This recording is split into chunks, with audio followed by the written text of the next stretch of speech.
Everyone, welcome back to sharing minds. ఒక చిన్న ఇంట్లో ఇద్దరు కపుల్, ఒక పాప ఉంటుంది. ఒకరోజు పాప వాళ్ళ మదర్తో, అమ్మ మీరు ఈ మధ్యకాలంలో నాన్నతో నువ్వు మాట్లాడడం కానీ నవ్వటము ఇలాంటివి చూసే సందర్భాలు చాలా తక్కువగా అనిపిస్తున్నాయి, ఎందుకని చెప్పేసి అని అడుగుతుంది. అయితే అప్పుడు అమ్మకి క్లిక్ అవుతుంది, నిజమే కదా అని చెప్పేసి తను ఆలోచించడం మొదలు పెడుతుంది.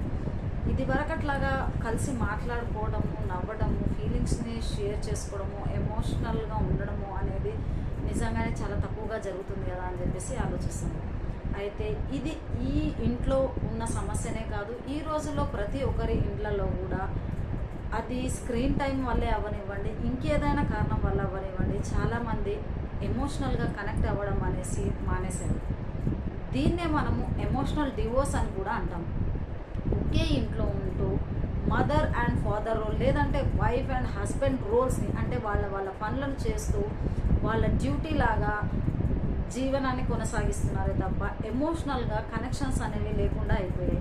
సో ఇది గనక స్టార్టింగ్లో ఉంటే ప్రాబ్లం లేదు, మీరు కొంచెం కాన్సన్ట్రేట్ చేసేసి అంటే మీ రిలేషన్ పైన వర్కౌట్ చేస్తే కనుక ఇది పెద్ద సమస్య కాదు.